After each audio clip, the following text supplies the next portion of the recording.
Case 1, Shakula Denson, August 2018, Tampa, Florida, Hillsborough County.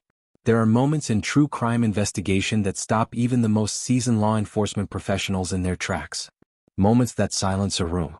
Moments that make detectives, first responders, and prosecutors question everything they thought they understood about human nature, about the bond between a parent and a child, and about the invisible lines that exist between crisis and catastrophe. What unfolded on the banks of the Hillsborough River on a sweltering Thursday afternoon in August of 2018 was one of those moments. It was witnessed by strangers. It was captured in photographs. It was described in heartbreaking detail by people who happened to be in the right place at the wrong time, and it would eventually lead to one of the most emotionally devastating court cases in the history of Hillsborough County.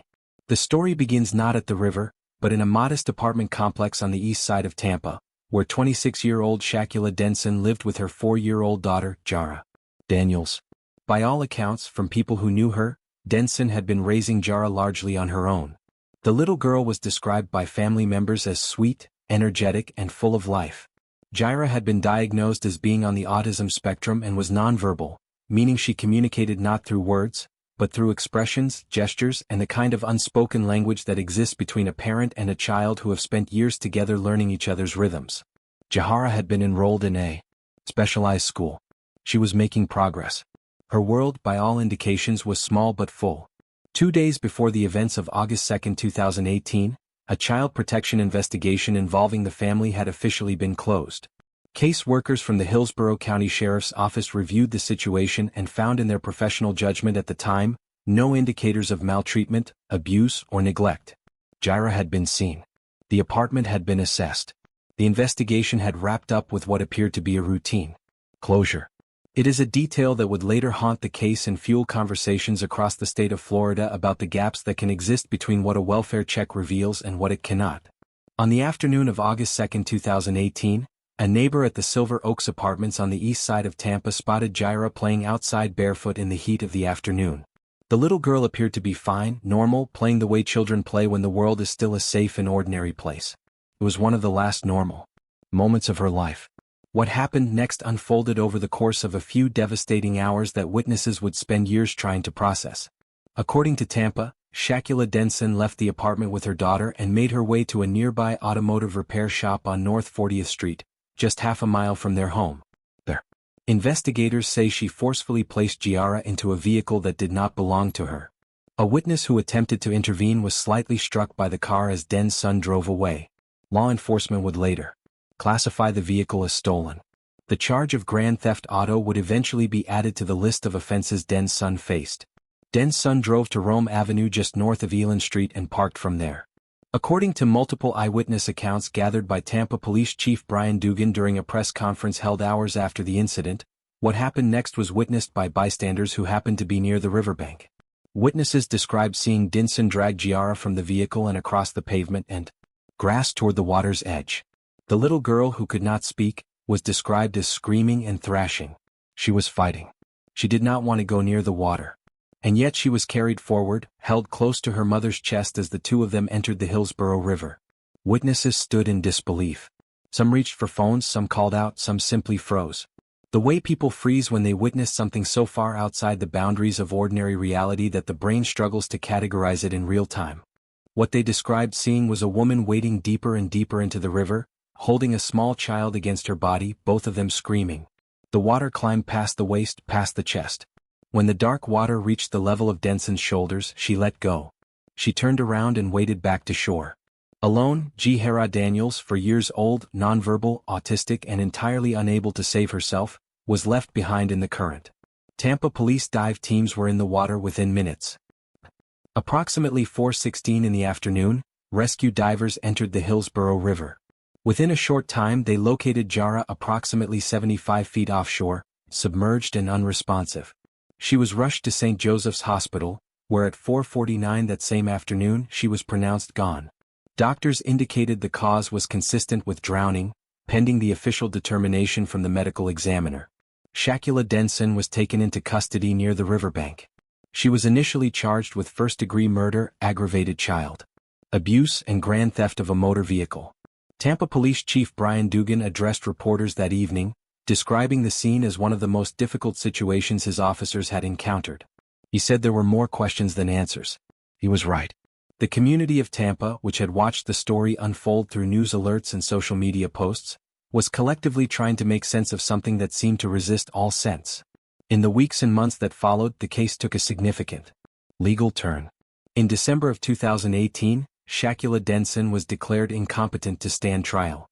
Medical evaluations indicated she may have been experiencing mental illness or had intellectual disabilities that affected her understanding of the legal proceedings against her. She was transferred to a state psychiatric facility where she remained for an extended period of treatment and evaluation. It was not until June of 2019 that doctors determined she had been restored to a level of competency sufficient for the case to move forward through the courts. The case continued to generate deep community discussion over the years that followed. Questions were raised about the mental health resources available to mothers in crisis. Questions were raised about the child welfare system and whether the closure of the investigation just 48 hours before Jaira's passing represented a systemic failure or simply a tragedy that no checklist could have predicted. Advocates and lawmakers in Florida pointed to this case alongside others as evidence of the need for stronger coordination between child welfare agencies and mental health services.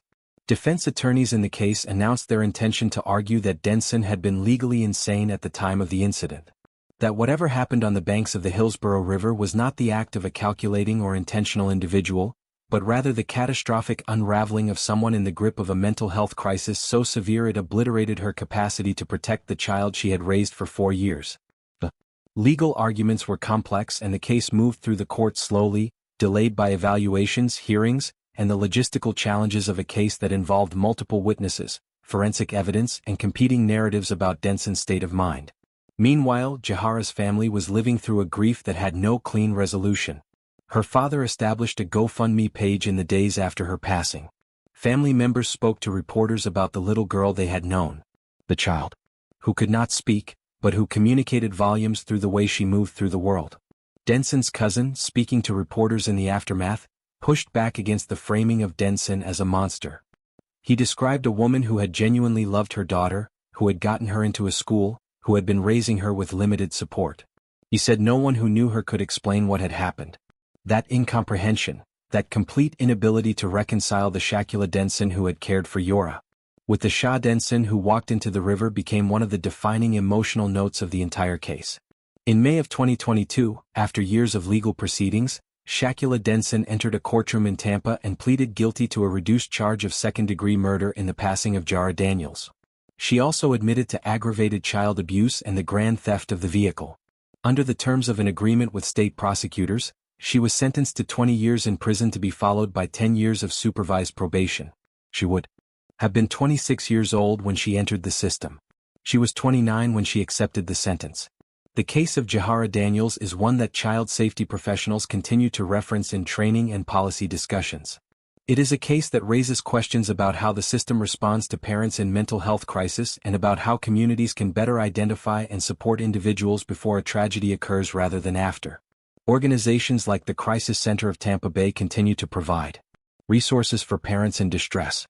The National Alliance on Mental Illness maintains a helpline 1-800-950-NAMI for individuals and families navigating mental health challenges. If you or someone you know is struggling, those resources exist. Use them. Jaira Daniels deserved to grow up. She deserved to keep attending her specialized school. She deserved more time in a world that was just beginning to understand how to meet her. Her story is told here because it matters, because she mattered, and because the systems that failed to protect her deserve to be examined honestly without flinching. If this case moved you, if it made you want to keep learning and stay informed, please take a moment right now. Don't forget to like this video and subscribe to Cold Case Time. Your support helps us continue telling these stories with the care and respect every victim deserves. Case 2, Sherry Stinson, September 2018, Largo, Pinellas County, Florida. There is a particular kind of grief that takes hold of a community when a child goes missing. It is different from other kinds of grief. It is urgent. It lives in the nervous system. It puts people on their feet and keeps them moving, searching parking lots, sharing photographs, volunteering hours of their lives because the alternative, the possibility that the child is not coming home, is too devastating to sit with. The city of Largo, Florida, experienced that grief in the early days of September 2018. Hundreds of community members and law enforcement personnel joined one of the largest search efforts in Pinellas County history. They were searching for a 2-year-old boy named Jordan Bello. What they found and what investigators eventually uncovered about how Jordan had been harmed would prompt the Florida legislature to change state law in his name. Jordan Bello Jr. was 2 years old. He had spent the early part of his short life in foster care, separated from both of his biological parents, while the child welfare system assessed whether it was safe for him to go home. 3 months before his passing, he had been returned to the care of his mother, Sharice D. Stinson, a 21-year-old woman from Largo who had herself grown up navigating Florida's foster care system.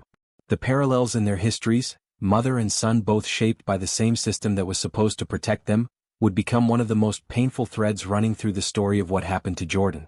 On the evening of September 1, 2018, Sharice Stinson contacted Largo police with a story that set off alarm bells across the Tampa Bay region. She told investigators that she had accepted a ride from a stranger, a man she described as having gold teeth, dreadlocks, and a name she said was Antoine. According to the account Stinson gave police, this man had knocked her unconscious during the ride and kidnapped Jordan. She said she had woken up hours later in a wooded area of Largo Central Park, disoriented and alone with no idea where her son had gone. Within hours, Largo police issued an Amber Alert for Jordan Bello. The system activated across the state of Florida. Television stations interrupted their programming. Social media exploded with photographs of the curly-haired toddler. Law enforcement officials from the Largo Police Department, the Pinellas County Sheriff's Office and multiple other agencies flooded the area. Artists worked with Stinson to create a composite sketch of the man she described. The sketch was circulated widely. Tips began pouring in from across the region. For 3 days, Largo and the surrounding communities searched. Even as the search was ongoing, investigators began to notice inconsistencies in Stinson's account. Largo police officials told reporters publicly while the search was still underway that parts of Stinson's story did not make sense, and that detectives had concerns about the truthfulness of certain elements of her narrative. The timeline did not align. The physical evidence did not support key details of what she had described. The man called Antoine, investigators increasingly believed had never existed. On September 4, 2018, 3 days after Jordan was reported missing, searchers found his body in a wooded area behind a baseball field in Largo. He had been left in 5 to 6 inches of water, partially covered with brush. He was 2 years old. An autopsy would later reveal the full scope of what Jordan had endured in the hours before he was found. The medical examiner's findings indicated he had suffered severe harm consistent with impacts to the head, including a skull fracture, bleeding within the brain and bleeding beneath the scalp. He had a healing wound on his chin, additional injuries across his body and a broken leg. The manner in which he had been harmed was consistent with being struck. The official cause of his passing was the result of injuries sustained from blunt impacts. Findings that Largo police described as corroborating the confession that Stinson ultimately provided because investigators and prosecutors at the time were directed by ad suitability requirements to describe these findings with care. Jordan Bello sustained catastrophic injuries to his head and body that were not consistent with any accidental cause. What the medical examiner found and what Stinson later admitted to established that this child had suffered greatly before his life ended. In the days following Jordan's discovery, as investigators closed in on the truth, Sherry Stinson admitted to Largo police what had actually happened. She told investigators that Jordan had an unexplained serious injury to one of his legs at the time of the incident and that in a moment of extreme frustration, she struck him in the face with the back of her hand. She told detectives that after Jordan's condition deteriorated, she panicked. Instead of calling for help, she made the decision to conceal what had happened, to fabricate the story about a kidnapper, and to allow an entire community to search for a little boy who she knew had already been harmed. Whether Jordan was still alive when Stinson left him in those woods is something investigators were never fully able to determine. It is a question that has haunted Jordan's father, Jordan Bell, Sr., ever since. The community response to the revelation was one of profound shock and sorrow. The hundreds of people who had spent days searching the parks, streets, and wooded areas of Largo, many of them strangers to Jordan and to Stinson, who had simply responded because a child was missing, felt a grief that was difficult to articulate. They had hoped. They had searched. They had believed. And the truth behind Jordan's disappearance was in many ways more devastating than the worst fears they had tried to hold at bay. Stinson was arrested and charged initially with first-degree murder and aggravated child abuse. The case moved through the legal system slowly, complicated by the COVID-19 pandemic, which pushed back trial dates and delayed proceedings for months. Meanwhile, the case was generating legislative attention at the state level. Florida State Representative Chris Lavala of Clearwater began drafting what would become known as Jordan's Law, a piece of legislation designed to require more comprehensive training for child welfare case workers to recognize signs of serious physical harm, improve communication between the child welfare system and law enforcement agencies, and create better safeguards for children like Jordan, who had already been involved with the foster care system. The bill was signed into law by Governor Ron DeSantis in June of 2020, taking effect on July 1st of that year. On October 13, 2020, Sharice Stinson appeared before Penless Pasco Circuit Court Judge Michael Andrews and pleaded guilty to second-degree murder in the passing of her son Jordan Bello, along with a charge of making a false report to law enforcement. The original first-degree murder charge was reduced as part of the plea agreement. She was sentenced to 50 years in prison with 2 years already served. She was also required to pay the Largo Police Department approximately $27,900, a figure representing a portion of the extraordinary resources expended during the 3-day search she had deliberately triggered with a fabricated story. Before the sentence was handed down, Stinson addressed the court. She told Judge Andrews that she was not the same person she had been when she walked into the justice system. She described having been angry and bitter before her arrest and said that in the years since she had experienced a profound personal transformation. She thanked her attorneys, her mother, and others who had supported her. She was 23 years old. Jordan would have been 4. Jordan's father, Jordan Bell Sr., was not present at the sentencing. He had made clear through statements to the Tampa Bay Times that he did not believe 50 years was sufficient punishment for what had happened to his son. Jordan's law enforcement legacy, however, extended far beyond the sentencing.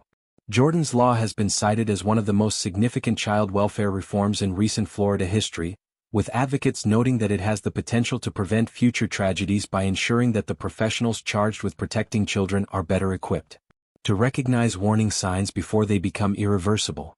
Jordan Bellalivo Jr. was 2 years old. He deserved someone to protect him.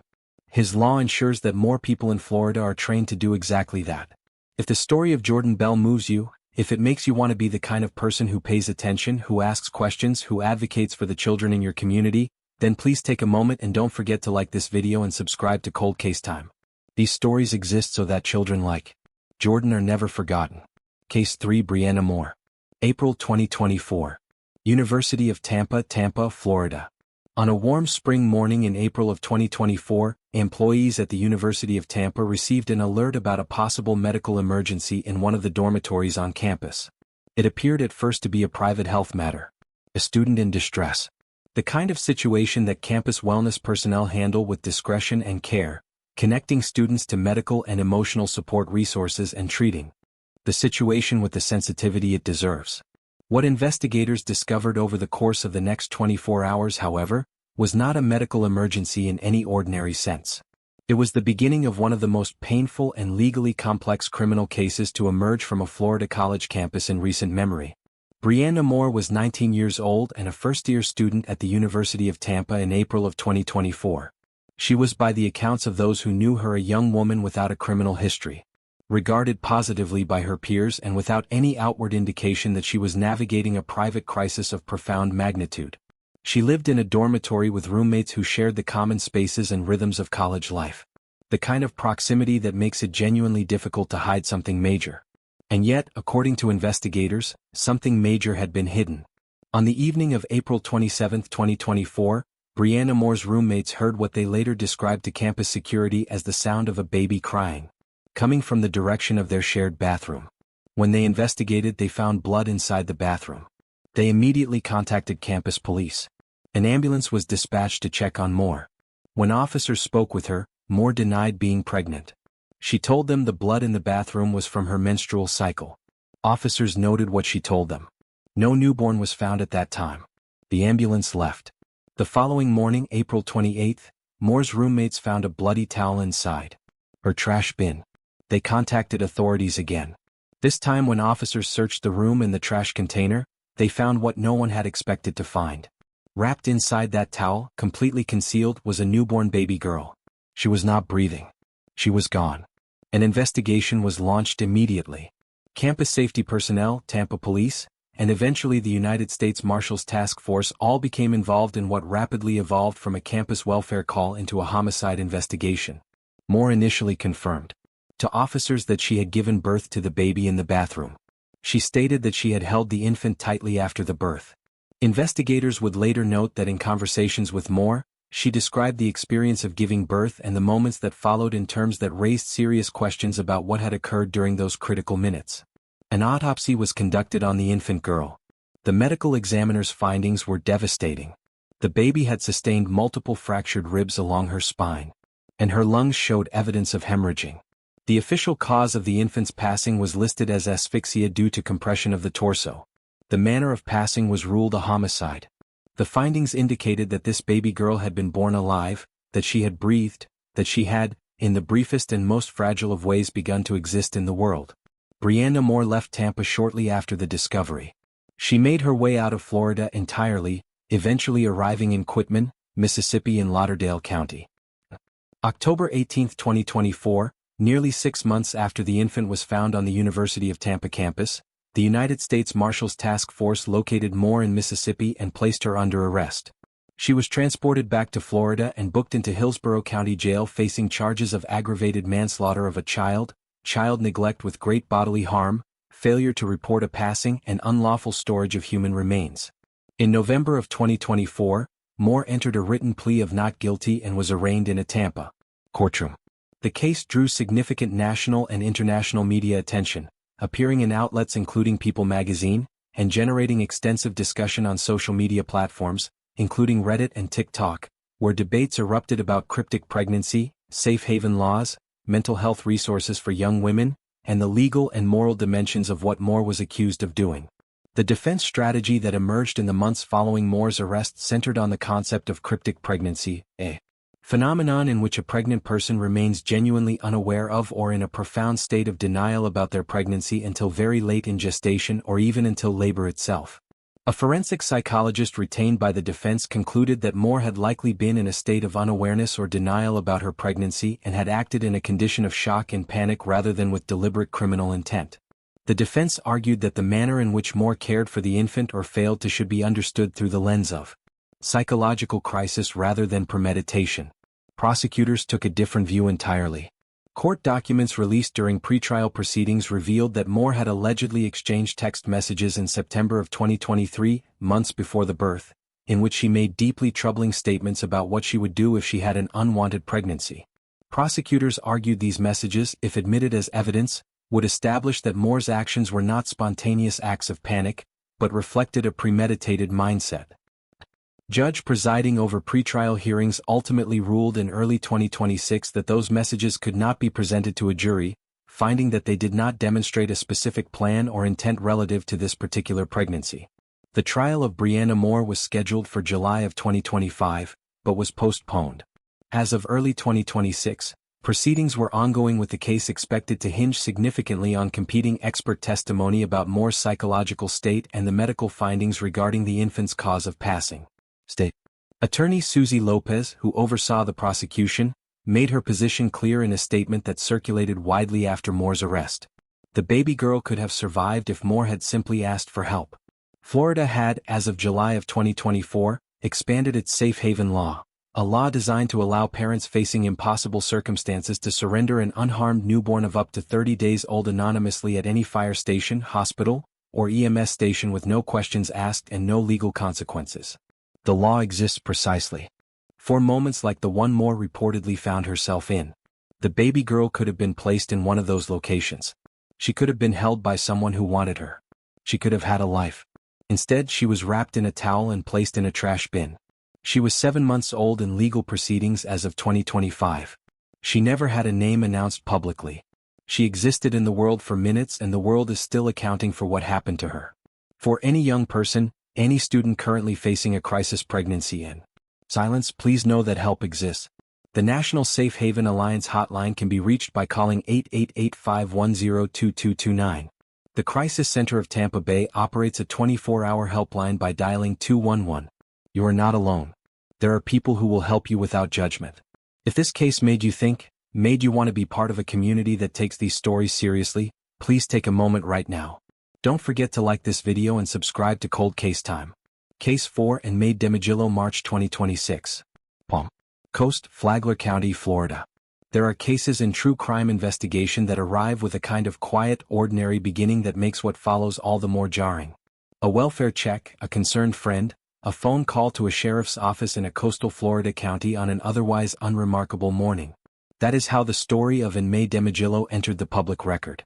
And what investigators found when they responded to that call in Palm Coast, Florida in the early days of March 2026 became one of the most discussed and deeply troubling cases in Florida's recent history. A case that is still moving through the courts as of the time of this documentary. May DeMagillo was 20 years old in March of 2026. She was a student at Daytona State College and lived in a residential neighborhood in Palm Coast in Flagler County, a coastal community located on Florida's northeast Atlantic shore. By the accounts available in court records and law enforcement press releases, she was a young woman without prior criminal history. She had been attending school. She was involved in a theater program. She had in the weeks and months before March 5 of 2026 also been navigating a secret, a pregnancy that she had concealed from virtually everyone in her life. On the morning of March 5, 2026, investigators say DeMagillo, who was at home, experienced severe abdominal pain in the early morning hours. According to statements she later made to deputies from the Flagler County Sheriff's Office, she was standing over a toilet when she felt an urge that she could not explain or stop. She delivered a baby girl, a newborn, a living child who entered the world crying. What DeMagillo did in the moments that followed became the center of a criminal investigation that escalated significantly over the weeks ahead. According to the Flagler County Sheriff's Office, DeMagillo told investigators that after the baby was born crying in the toilet, she walked away. When she returned, the child had stopped crying and was no longer moving. The sheriff's office stated plainly that its major case unit and crime scene investigation determined that DeMagillo had knowingly and purposefully allowed the newborn to perish in the toilet. Rather than calling for help, DeMagillo placed her infant daughter's body in a duffel bag and concealed it in her closet. She then left her home, attended class at Daytona State College, and traveled to New Smyrna Beach to participate in a theater performance. She returned home that evening, removed the infant from the duffel bag, wrapped the tiny body in a towel, carried her outside, and buried her in a shallow grave in the backyard. The case came to the attention of law enforcement through a call from a person close to DeMagillo, a friend to whom she had sent a message describing what had happened. The friend contacted authorities. When deputies from the Flagler County Sheriff's Office arrived at DeMagillo's home on the morning of March 6, they met with her, and within hours of the investigation, the infant's grave was located in the backyard. The child was recovered. DeMagillo was taken into custody and initially charged with aggravated manslaughter of a child. She was booked into the Flagler County Jail at her first court appearance before Judge Sandra Uperch. Prosecutors indicated they would seek to have her held without bond pending a pretrial detention hearing. A judge later set a bond of $250,000 and DeMagillo was released on GPS monitoring in mid-March of 2026. She was required to surrender her passport, remain in Flagler County, have no contact with minors, and check in regularly with pretrial services. Over the following weeks, investigators continued building their case. What they found during that ongoing investigation caused the charges against DeMagillo to be dramatically elevated. Detectives reviewing her phone uncovered a series of disturbing searches and images that they say demonstrated a level of awareness and premeditation that the original manslaughter charge did not adequately reflect. According to the Flagler County Sheriff's Office, DeMagillo's phone contained internet searches for terms including newborn premature babies, Palm Coast OBGYN, and in a phrase that investigators described as particularly chilling, foods to decrease fertility. Her phone also contained images of Casey Anthony, the Orlando woman famously tried and acquitted in the 2011 passing of her 2-year-old daughter, Kay, along with images of newborn babies. Investigators stated these images suggested DeMagillo had been researching cases involving the deaths of infants.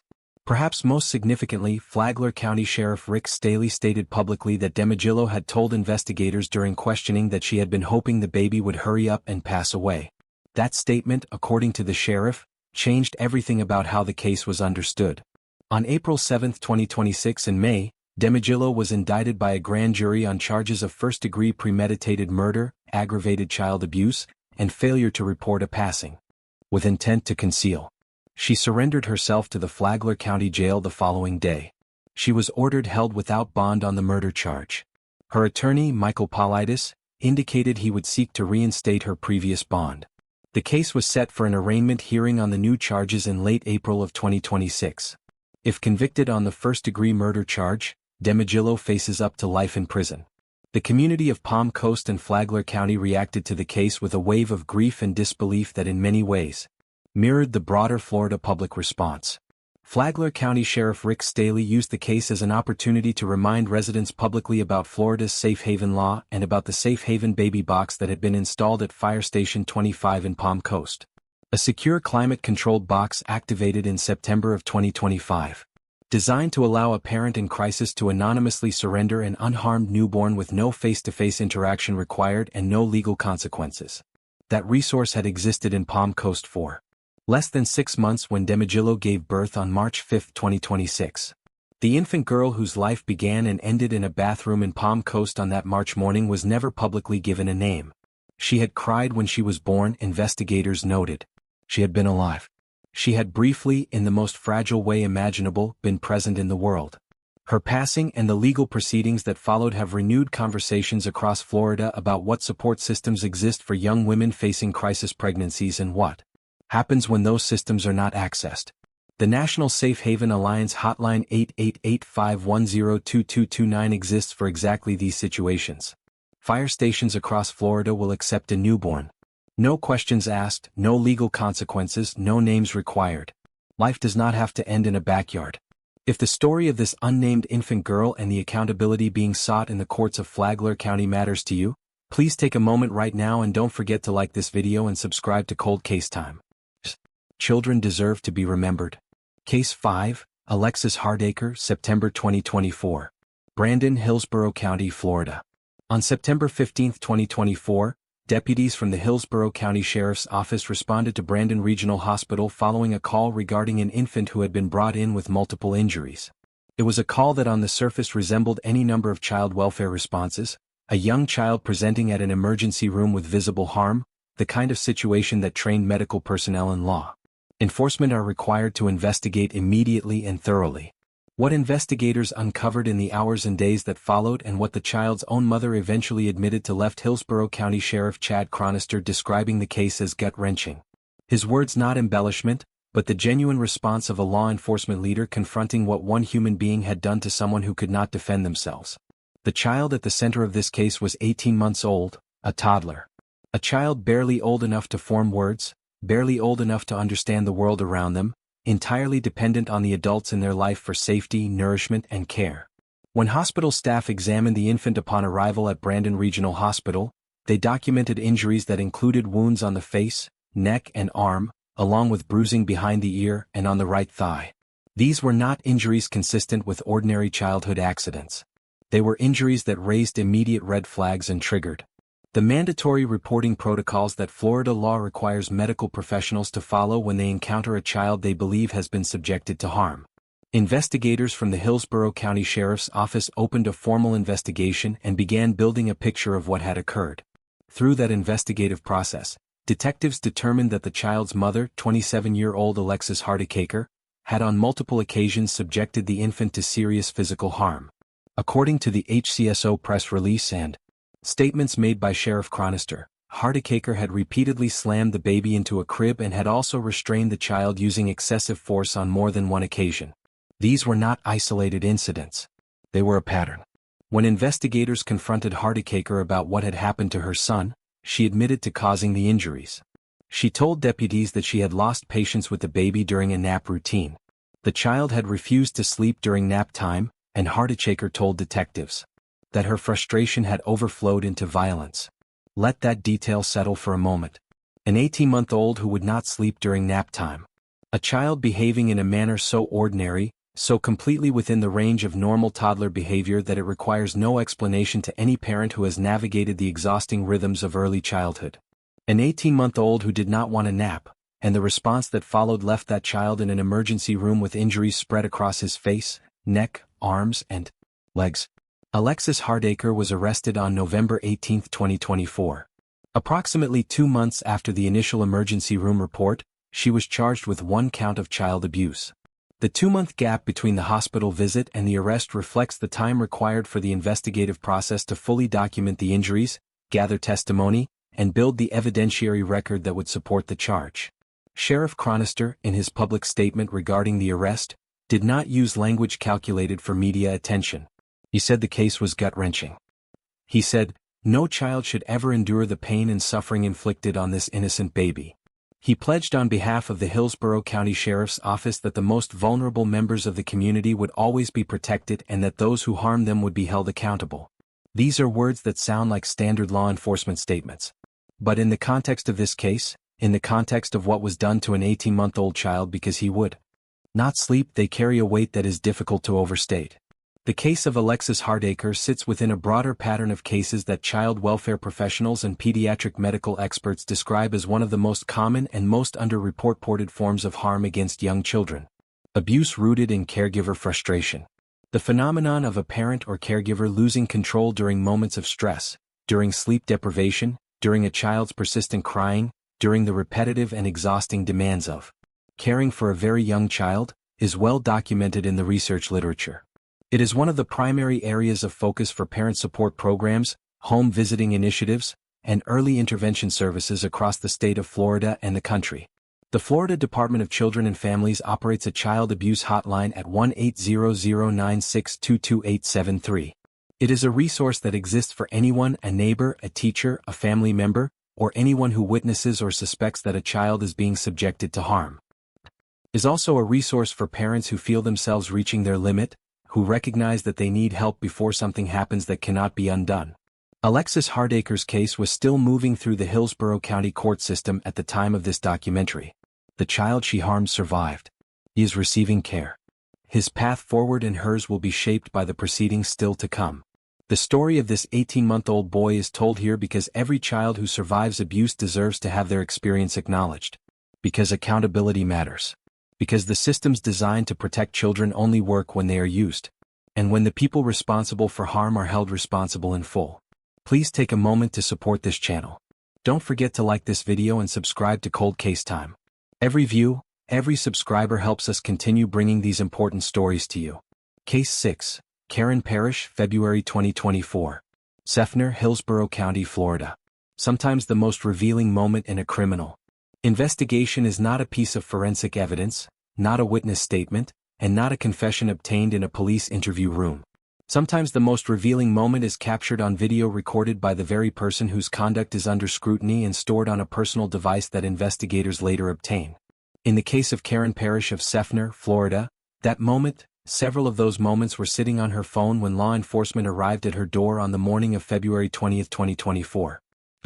Events that led investigators to the preserve at Sabal Park Apartments in Seffner on that Tuesday morning began with a welfare check. Someone had placed a call. The identity of the original caller was not publicly disclosed by the Hillsborough County Sheriff's Office, and that call prompted deputies and an investigator from the Florida Department of Children and Families to respond jointly to the address. Welfare checks are among the most common types of calls that law enforcement and child welfare investigators respond to together. And in the vast majority of cases, they result in a brief conversation, a look around the home, a confirmation that the children are safe, and a return to normal. This was not one of those calls. When deputies arrived and met with Karen Parrish, 28 years old, and asked to speak with her 2 children, what they encountered almost immediately began to raise serious concerns. One of Parrish's children, a child under the age of 5, whose identity and gender were not publicly released by the sheriff's office, was visibly distressed. The child was shaking. The child was crying, and the child had a bruise on their cheek that measured nearly 2 in size, a significant injury on a face that's small. Officers asked the child how they had gotten the bruise. The child's response, documented in the official HCSO press release and reported by multiple news outlets, including Fox 13, WTSB, and Law and Crime, was one of those moments that tends to stop an investigation in its tracks, the child said. And these words come directly from the official documentation. Maybe my mom, maybe she was slapping me around. She doesn't remember. Mommy tells her she doesn't remember things. 5 words spoken by a child under 5 years old.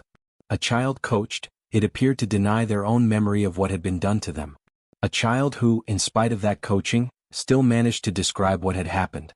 It was, in the language of child trauma specialists, a disclosure, imperfect, hesitant, shaped by fear and whatever Parrish had told them about remembering and forgetting, but a disclosure nonetheless. Confronted with what the child had said, Karen Parrish admitted to investigators that she had slapped the child at least 3 times. But what investigators found when they examined Parrish's phone elevated the case from a physical abuse matter into something considerably darker. Detectives discovered videos recorded by Parrish herself. In one recording, Parrish was heard directing one of her children to strike their younger sibling with a belt. The words she used documented in the official probable cause affidavit and widely reported in the media were, "Hit harder. Hit hard, baby. Beat the crap out of the sly devil." She was reportedly laughing. A second video was found in which Parrish had recorded herself cutting the younger child's hair while verbally taunting and berating the child. In that recording, Parrish told the child that they were going to be subjected to significant punishment for 8 hours. She then told the child that if they did not survive it, that was acceptable to her.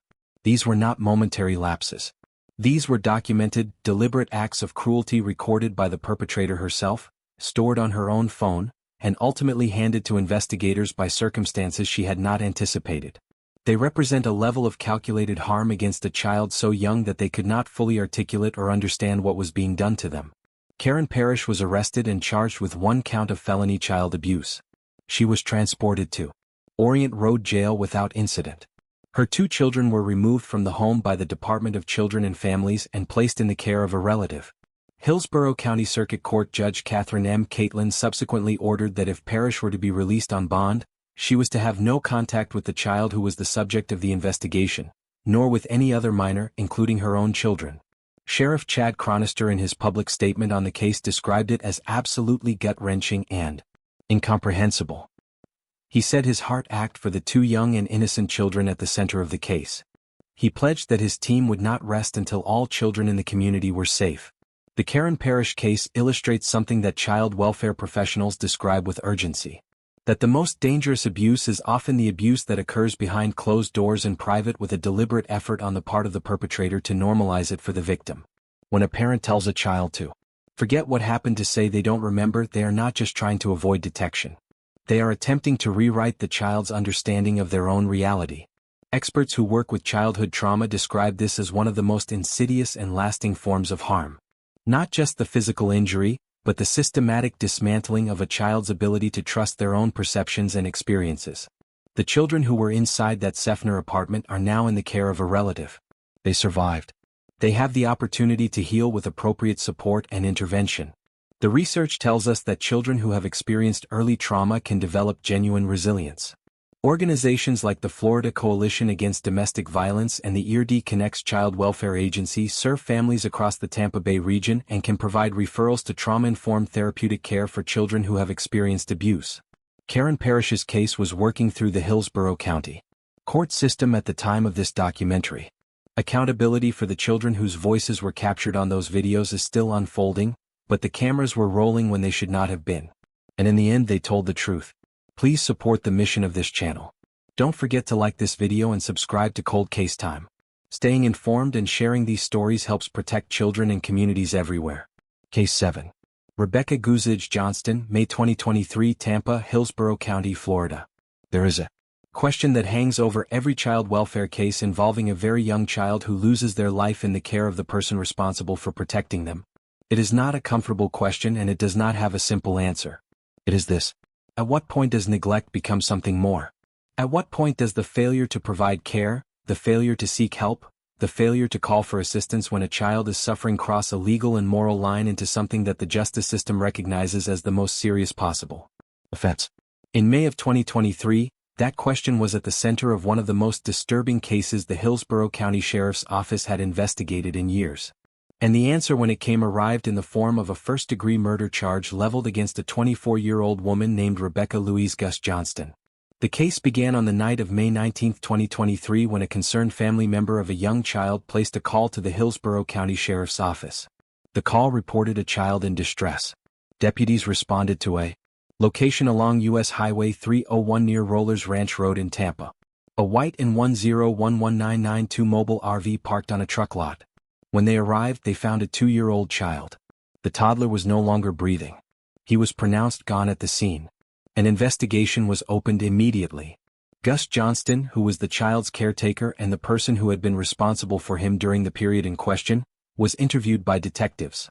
What she told them, what she admitted to, painted a picture of what had occurred in the preceding hours and hours that disturbed investigators and would later disturb a court, a medical examiner, and a community. According to the official statement from the Hillsborough County Sheriff's Office and the probable cause affidavit filed in the case, Gus Johnston admitted that on May 18, 2023, she had strapped the 2-year-old boy to a booster seat attached to a kitchen table. She told investigators she had done this as a form of punishment because the toddler had been acting out. The child had been screaming. He was restrained in that booster seat and left in that position. According to the criminal charging documents filed against Gus Johnston for approximately 15 hours. 15 hours. A 2-year-old child strapped to a kitchen chair through the afternoon and evening of May 18 and into the overnight hours and early morning of May 19. During that entire time, Gus Johnston was present. She had a working cell phone. She did not call for medical help. She did not contact family members to come to the child's assistance. She did not take the child to a hospital or call 911. The criminal affidavit states that at some point the child fell from the chair, still strapped to the booster seat, and was found on the floor on his right side, no longer upright. The documents state that Gus Johnston discovered the child in the morning in this condition. No longer restrained upright, lying on the floor in the booster seat, experiencing what she described as convulsions and uncontrolled shaking. She told investigators that she watched him. She described in the language recorded by investigators, watching this child take his final breath, and she held him in her arms as he perished. Even then she did not call for help herself. It was the concerned family member, the person who had become worried enough to phone the Hillsborough County Sheriff's Office, who ultimately brought law enforcement to that truck lot on US 301. The Hillsborough County Sheriff's Office arrested Gus Johnston on May 19. Initially on charges of aggravated child abuse resulting in great bodily harm and child neglect. As the investigation deepened and the medical examiner conducted the official evaluation, the findings that came back dramatically changed the trajectory of the legal case. The medical examiner determined that the child had not simply perished from the consequences of neglect in a generalized sense. The official finding was that the manner of his passing was a homicide. The cause was attributed to severe neglect. A determination that the harm done to this child during those 15 hours of restraint without care, without medical attention, without any intervention, had risen to the level of a criminally caused passing. On June 15, 2023, the Hillsborough County Sheriff's Office announced that Gus Johnston was now facing an additional charge, first-degree murder, while engaged in aggravated child abuse. The charge reflected, in the words of investigators, the seriousness and gravity of this horrific crime. During her arraignment in a Tampa courtroom, the judge read the full list of charges: first-degree murder, aggravated child abuse, and child neglect.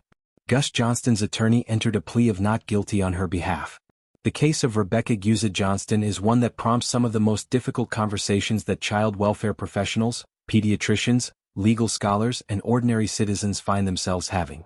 It forces a reckoning with the question of what constitutes the bare minimum of care that a parent or caregiver owes to a young child. A 2-year-old who is acting out is a 2-year-old behaving within the entirely normal parameters of 2-year-old behavior. A 2-year-old strapped to a chair for 15 hours without water, without food, without the ability to move or communicate or access any of the things that a toddler needs to simply survive. That is not discipline. That is something that the law in Hillsborough County and the state of Florida recognizes as criminal harm of the most serious kind. The child at the center of this case was 2 years old. His name was not publicly released by authorities. He had his whole life ahead of him. He deserved someone to look at him, recognize that he needed help, and pick up the phone. That phone was within arm's reach the entire time. For anyone who suspects a child in their community is being subjected to harm or dangerous neglect, please contact the Florida Abuse Hotline at 1-800-9622873. That call could be the one that saves a child's life. Rebecca Gus Johnston's case remained in the Hillsborough County court system at the time of this documentary. The most serious charges she faces carry the possibility of the maximum sentence allowed under Florida law. Whatever the legal outcome, the story of the 2-year-old boy on U.S. Highway 301 will be one that shapes discussions about child protection in this community for a long time to come. Please don't forget to like this video and subscribe to Cold Case Time. These stories are told for the children who can no longer speak for themselves. Case 8. Yana Miller, May 2026. North Fort Myers, Lee County, Florida. Most of the Cases in this documentary involve acts of direct physical harm against children. They involve violence, restraint, or a catastrophic failure of the most immediate kind. The case of Ivana Miller is different in its nature, though not in the urgency of the danger it created. It is a case that raises questions not about rage or cruelty in the traditional sense, but about something equally troubling. The willingness to substitute a piece of technology for a human presence in the life of a child who, by virtue of his age and his developmental needs, required something that no camera, no app, and no remote monitoring system can ever provide. It is a case that is in many ways a product of the modern moment. And yet, the danger it created for a 5-year-old autistic boy wandering alone and unclothed along a Florida roadway was as old and as immediate as any danger can be. Ivana Miller was 28 years old and lived in North Fort Myers in Lee County, Florida, just south of the greater Tampa Bay region. She was the mother of a 5-year-old boy who had been diagnosed with autism.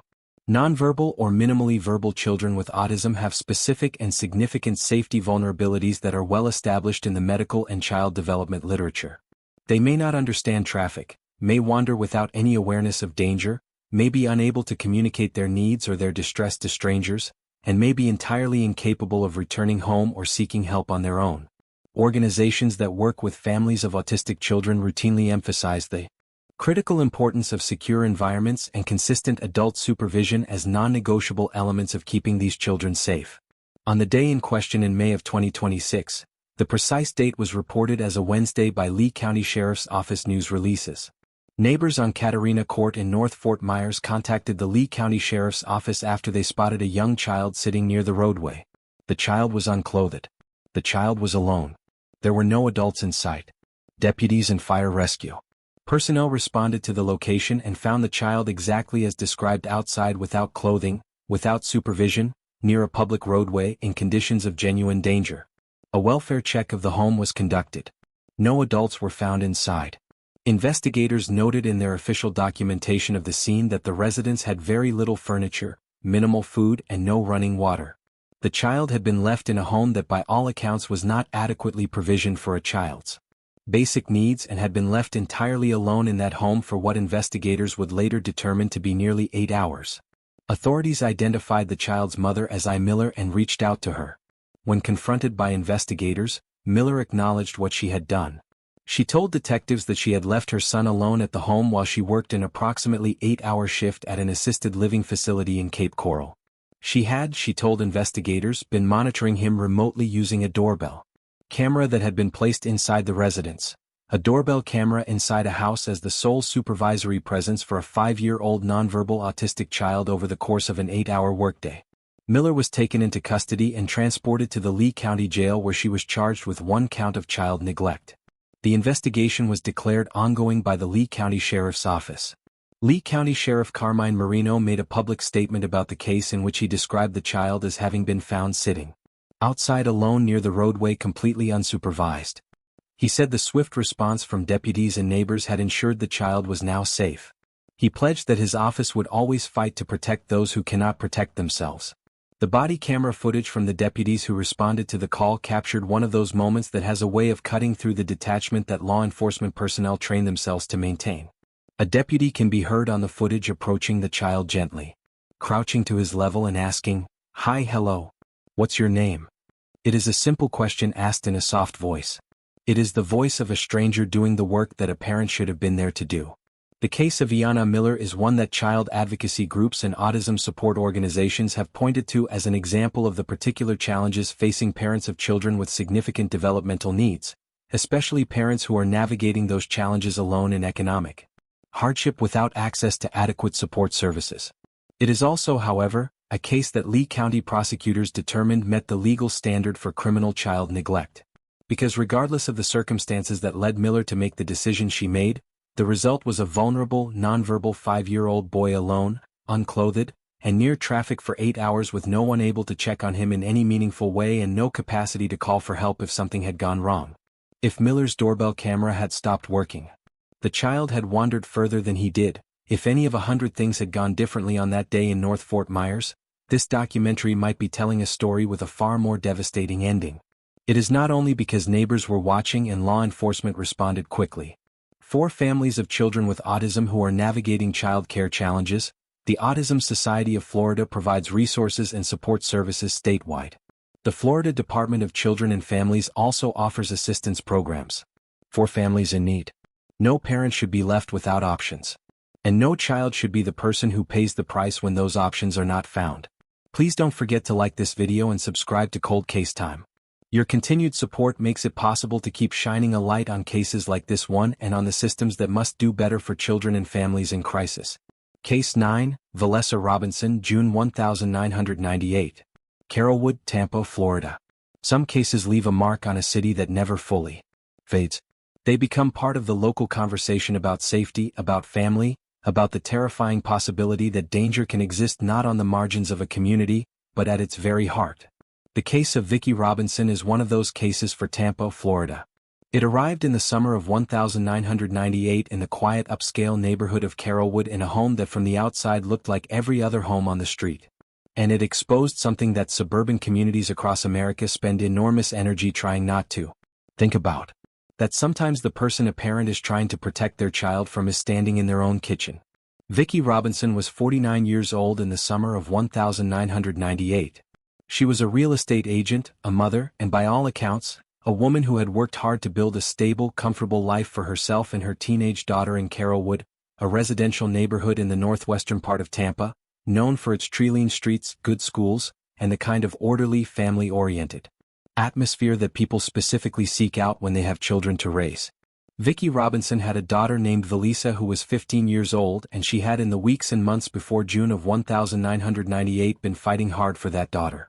Vea Robinson had been pulling away from home, from school, from the structured expectations that her mother was trying to hold in place. She had become deeply involved in the Ybor City social scene. The nightclub district of Tampa, known for its bohemian counterculture, its late hours, and its world that was light years removed from the quiet subdivisions of Carrollwood. And she had begun a relationship with a 19-year-old man named Adam Davis, known in certain circles by the nickname Rattlesnake. Davis had a criminal history and a reputation that alarmed Vicki Robinson considerably. She had objected to the relationship. She had tried to keep Vissa and Davis apart.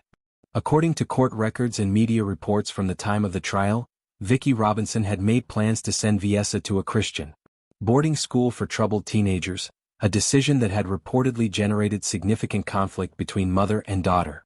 It was within this context of a mother fighting to save her daughter from a path she feared and a daughter furious at the constraints being placed on her that the events of June 27, 1998 unfolded.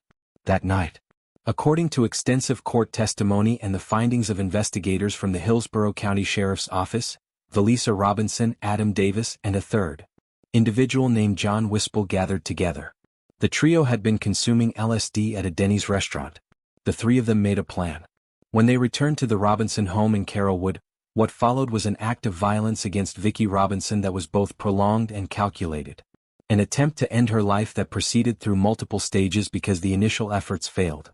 Davis and Wispel held Vicki Robinson down while Davis injected her with a syringe containing bleach. When the injection did not produce the result the group had intended, Davis escalated. He used a knife. Vicki Robinson, 49 years old, a real estate agent, a mother who had been trying to hold her family together and protect her teenage daughter from a world she feared, received injuries to her throat that would prove fatal. She was placed in a trash receptacle. She was found days later less than 10 miles from her home. Vea Robinson, Adam Davis, and John Wispel took Vicki's van, used her credit cards and left Tampa. They made a stop in Ybor City, the scene that Vicki had been trying to pull away from, and then headed out of state. Their stated plan, according to accounts that emerged during trial proceedings, was to flee to Canada. They were apprehended in Texas following a vehicle stop 6 days after Vicki Robinson had vanished from her Carrollwood home. All three were returned to Florida to face justice. The trial of Valessa Robinson was a defining cultural moment for Tampa. The sight of a 15-year-old girl sitting in a courtroom. Her dark curly hair replaced by a more composed appearance, described by journalists who covered the case as looking more like a schoolgirl than someone facing the most serious criminal allegations possible. And the knowledge of what she had participated in created a profound and lasting dissonance for the community. Journalists, attorneys, and ordinary citizens wrestled with how to understand a 15-year-old girl's role in the ending of her own mother's life. Was she the architect of the plan, as Davis's attorney would later argue in subsequent proceedings? Was she a teenager in the grip of a dangerous older boyfriend who had manipulated her? Was she a victim? Was she culpable? The courts and history have never arrived at a simple answer.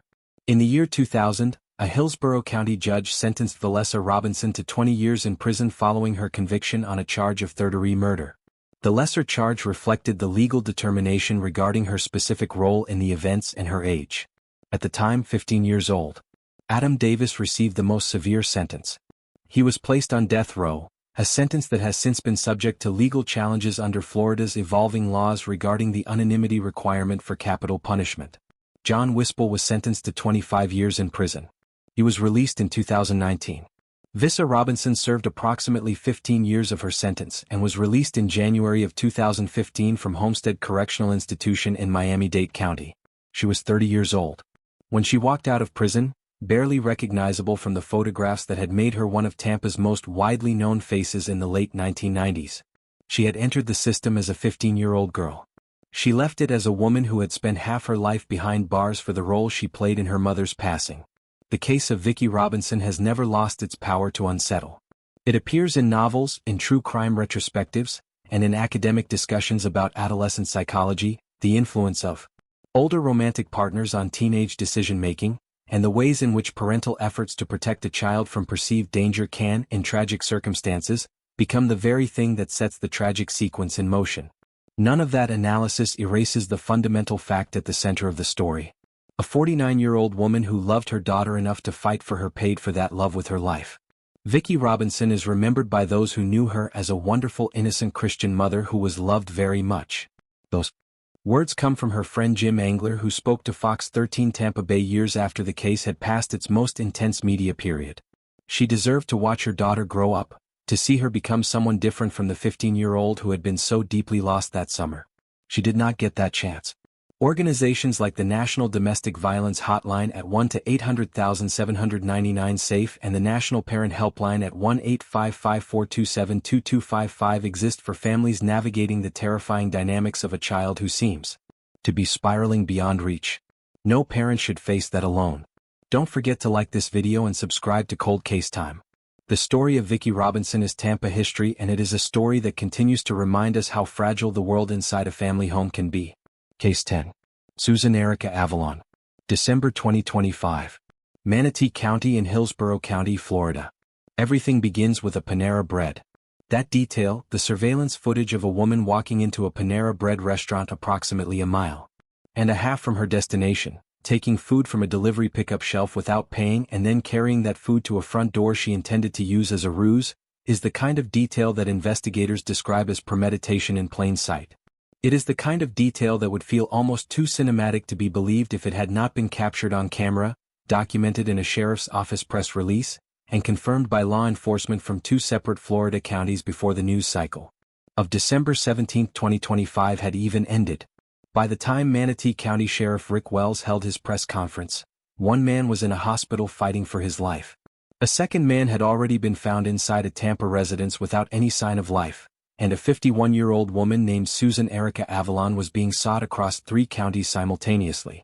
What followed, the investigation, the arrest, the courtroom appearances, and the revelations about what had been building beneath the surface of Avalon's life for years, made the case one of the most talked about true crime stories in Florida in 20125. Susan Erica Avalon was at the time of the events in question a resident of Citrus County, Florida, a rural county north of Tampa along the Gulf Coast. She was 51 years old. She had been married twice. Both marriages had ended in divorce. Both former husbands were still alive. As of the morning of December 17, 2025, they were both living out separate lives in separate parts of Florida's west coast.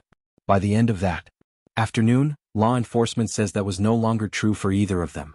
The timeline reconstructed by investigators from the Manatee County Sheriff's Office, the Tampa Police Department, and subsequently the Florida State Attorney's Office begins in the morning hours of December 17 when Avalon is believed to have left her home in Citrus County and driven south to the Tampa area in Hillsborough County, where her second former husband lived on Frierson Avenue.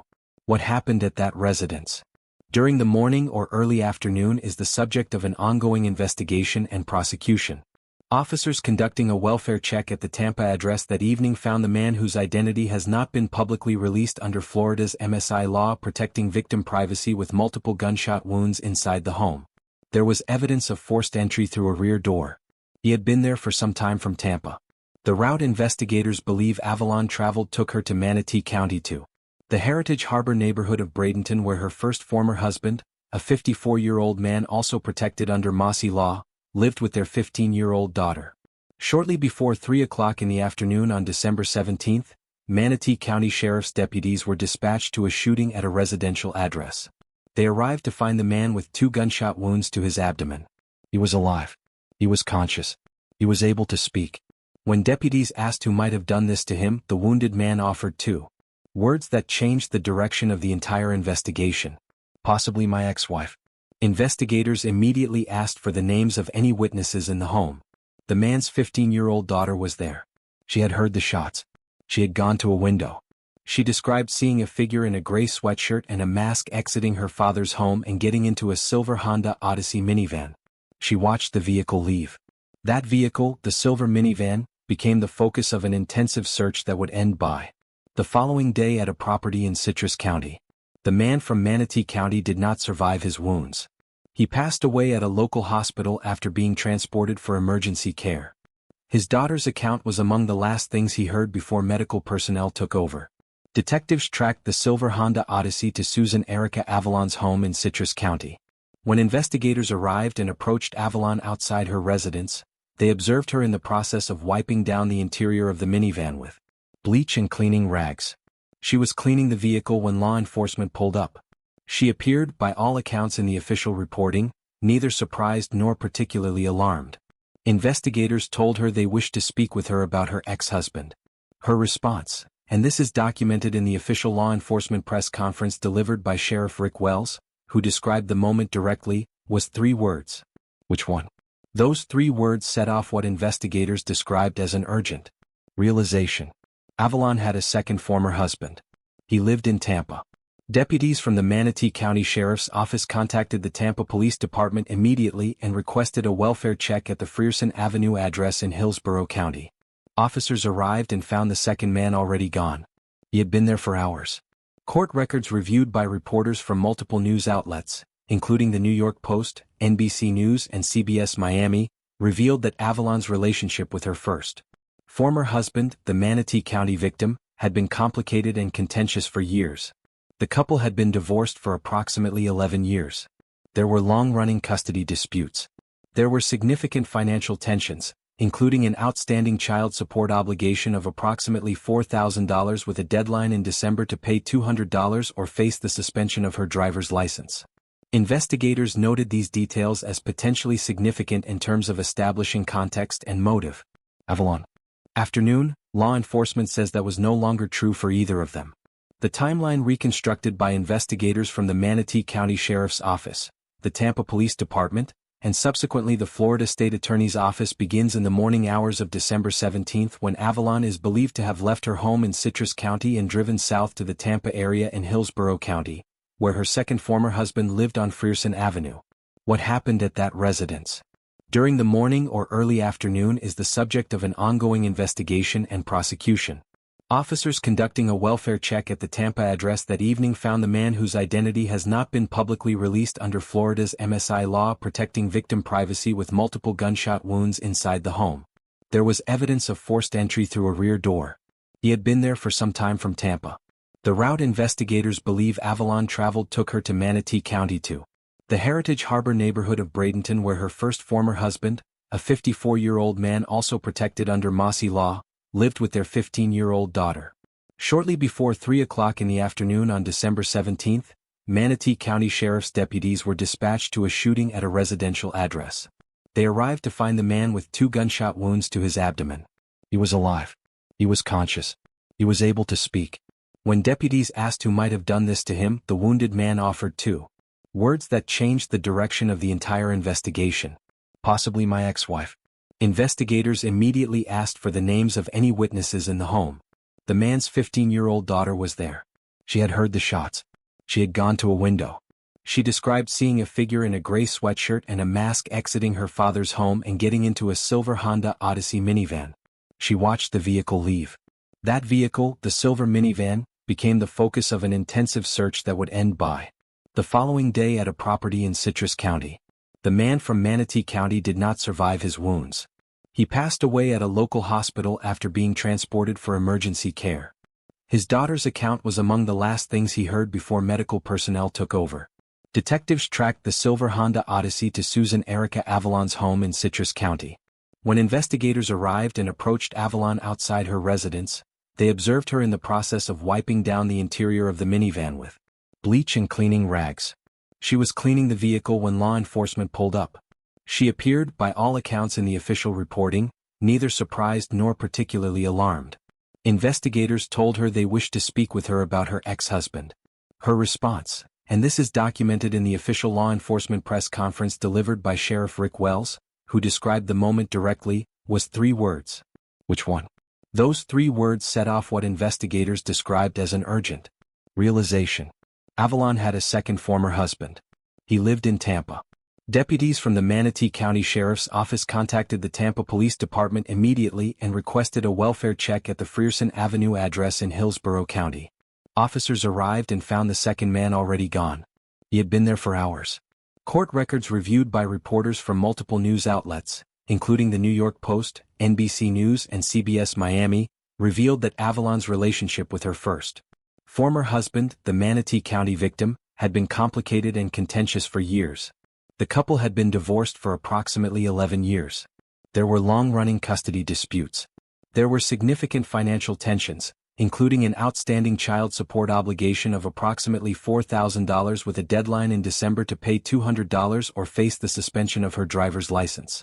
Investigators noted these details as potentially significant in terms of establishing context and motive. Avalon was arrested in Citrus County on December 18, 2025 and transported to court for an initial appearance. She was charged with second-degree homicide in the Manatee County case. Prosecutors from the Manatee County State Attorney's Office indicated publicly that they intend to seek an upgraded charge to first-degree murder. Sheriff Wells stated that his office would be seeking the death penalty. The Tampa Police Department was simultaneously building its case related to the Hillsborough County passing and working with the state Attorney's Office to determine applicable charges for the second homicide. At her initial court appearance, a judge ordered Avalon held without release on the second-degree murder warrant. A subsequent pretrial detention hearing was scheduled for early January of 2026. Legal representation for Avalon was initially through the Public Defender's Office. The case sparked immediate and intense media coverage. The detail of a woman using stolen Panera food as a ruse to get someone to open their front door became the kind of specific, almost incomprehensible detail that true crime audiences focus on. Not because it is the most important element of the case, but because it represents the clearest evidence of planning. It is the detail that counters any argument that what happened was impulsive or unintended. You do not stop at a restaurant, take food intended for someone else's delivery order, and carry it to a door you intend to use as a distraction if you are acting in the heat of a moment. That detail is evidence of thought, of planning, of intent. The 15-year-old daughter who was in the house in Manatee County when her father was shot. The girl who looked out the window saw a figure in a gray sweatshirt, and provided the description that helped investigators identify the vehicle, is now navigating a grief that is entirely without precedent in her young life. She has no father. She witnessed the moments directly preceding his passing. And the person accused of causing that harm is her mother. The psychological weight of that reality is not something any sentence handed down in a courtroom can undo. Susan Erica Avalon's case was moving through the court systems of both Manatee County and Hillsborough County simultaneously as of the time of this documentary. The charges are severe. The evidence as described by law enforcement is extensive. The proceedings will take time.